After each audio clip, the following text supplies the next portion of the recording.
from where you stand? Well, Stano, to begin with, I think we all share in that maziwa ya Nyayo that many of us were beneficiary, including myself, in Standard 1 and Standard 2 before it was finally suspended. And anybody who took that milk would, for some reason, understand the following statement. Many said that maziwa ya Nyayo's milk was actually very sweet compared to the regular milk you buy on the supermarket or on the shops. So I don't know how true that is, but I got to taste it. It had some very distinct, nice taste to it. But nonetheless, Stanley, I'm outside the Parliament buildings, and right now I'm just in front of City Hall Way, and I want to run you through the security situation in this particular side of town. Now, as you can see behind me here, this road has been barricaded. The public is not allowed to pass through here. At least vehicle owners and drivers are not allowed to walk through this particular side of the road. That one is also goes to pedestrians, people who are on foot, not allowed to pass through this particular point at the moment. So this side of the road has been blocked. On my right is the Holy Family Basilica, and that stretch of road between the Holy Family Basilica connecting to Kenyatta Avenue has also not been allowed to the public. As you can see, these are members of the choir who will be entertaining the guests here in a short while once the head of state arrives. But a heavy presence of security at this particular roundabout that connects the Intercontinental Hotels, the City Hallway, as well as Parliament Road roundabout. Heavy presence of security from all cadres. We've been able to see members of the National Youth Service. We've been able to see members of the Administration Police Post that was cut off. We've been able to see members of the National Police Service, as well as a few members from the Kenya Defence Forces. So you can just paints a picture of the tight security that has been put in place along this particular road. This being a state funeral where the head of state, the second president of this republic, will be getting full military honor. So it's a no-go zone, so to speak, at the moment. As you can see, the officers there, they've removed the horses from their stables. Active day for them in the field today. But on this other side of the road, if you could walk with me, is where the public in a few hours will be allowed to come and view the late President Daniel Toroitich arap Moi's body in a few minutes. The only other time this ever happened was 42 years ago, August 31st, 1978, when Mzee Jomo Kenyatta passed away. His body lay in state for 10 days, and there was a month-long mourning period. Now, for Moi, it's a bit different. His body will lay in state here at Parliament buildings for the next 3 days, beginning today. The second day will be tomorrow, and finally on Monday. During that time period, the public will be allowed to come and view the body. And in a short while, I'll be running you through what to expect if you indeed intend to come to these Parliament buildings to give your final respects to the second president of this country. As we cross the road to this other side, on my farthest right is where Jomo Kenyatta's body still lays. As you can see there, there's a bit of, there's the ambulances and some of the security detail who have spread across this stretch of road for miles and miles on end to the other side of Uhuru Highway. So you can anticipate that at least for today, because there'll be a lot of dignitaries who shall be coming here, even as the head of state kicks off this final send-off for Mzee Moi, who will finally be laid to rest on Wednesday. But as the final bow begins, this is where it begins, in Parliament.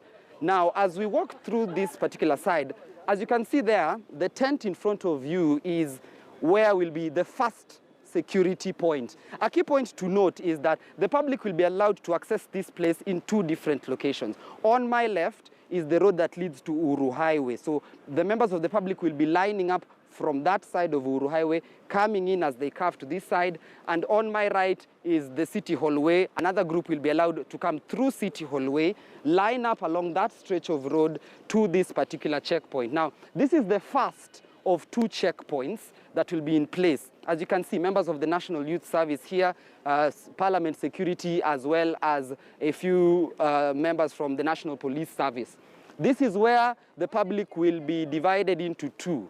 The males will be on one side, females will be on the other side. And the regular screening, as you can imagine, thorough screening involving dogs, sniffer dogs, security personnel who will be frisking to ensure that somebody doesn't sneak in with anything that may be illegal or harmful to the public. The first screening will take place here, as you can see through those 3 screening doors. This is expected to take place anytime from 10:30 in the morning. On this side, should be on the right of your screen, if my colleague could just walk with me, this is where the founding president, Mzee Jomo Kenyatta, has been laid to rest. And 42 years ago, in August 31st, his body, after laying in state for 10 days, was brought here through a horse-drawn carriage to its final resting place. And on that day, 16 military officers stood at the entrance of this particular place where he was laid to rest for the next 3 days in honor of his departed soul. And as you can see then, as it is now, flags are still flying at half-mast and will do so until Wednesday evening. Let's see if we can be able to get you to the second point of the security, where after the first screening, there'll be a secondary screening that will take place not too far away down this particular road.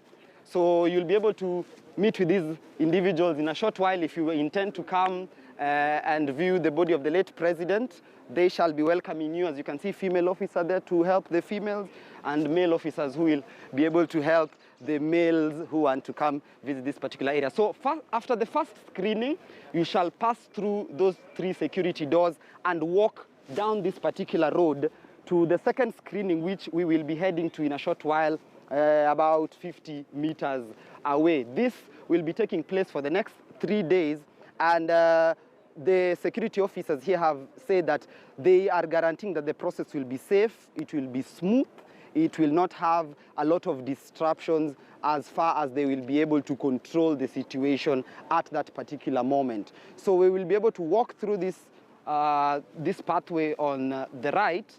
This is where the public will be allowed to walk through as we head to the second screening. Now, the second screening has been placed right at the main entrance of the Parliament buildings, or you could call it the Senate entrance of the Parliament buildings. That is where the second screening will be taking place.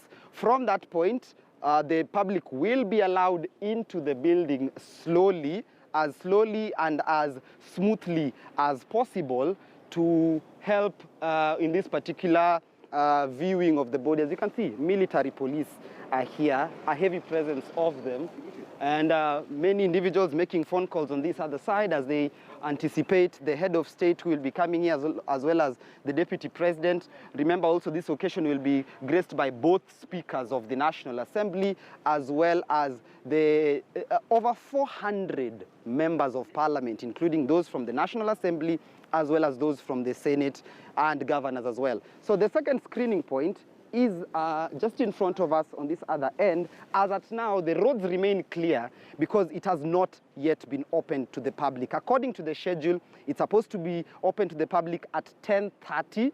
We wait and see whether that time schedule will be honored depending on how the program runs at this particular moment. But as at now, it's only journalists and security personnel who have been allowed at this particular side of Parliament buildings.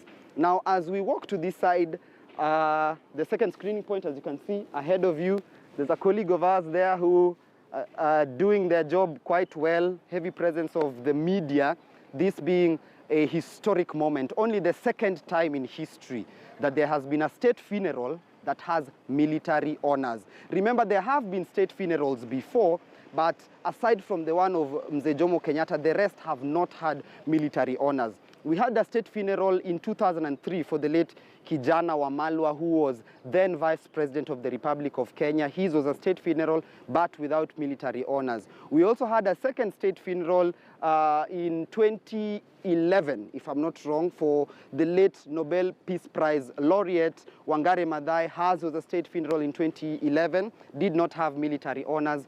We had another one for Mama Lucy Kibaki, former First Lady of this country, in 2016, who also had a state funeral done in her honor. And finally, for Nyeri Governor Gakuru Wahome, if I'm not wrong, in 2017, who received a state funeral as well. But those did not have military honors. Now, military honor funerals involve the person who is being buried being draped in the military attire.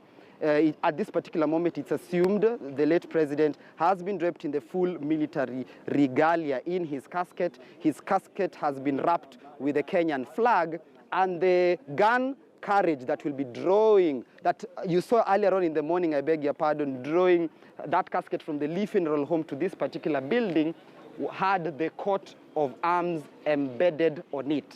So that is what a full military that's what a full military honor entails, and that is what the other individuals that I've just mentioned did not go through, except Mzee Moi and Mzee Jomo Kenyatta. So this will be the second point of entry. After the second screening, people will be walking in through that particular door and getting into the parliament chambers. Now, Mzee Moi's body is expected to be placed right before the entrance of the National Assembly at that lobby. And people will be walking in one line, paying their last respects, and walking out to the building through the other side of Parliament. There's an entrance right opposite County Hall. That will be the exit point as the public makes its way through these particular buildings to view the body and then on to the other side. The time schedule when this is expected to come to an end on a daily basis preliminarily has not yet been announced. It is assumed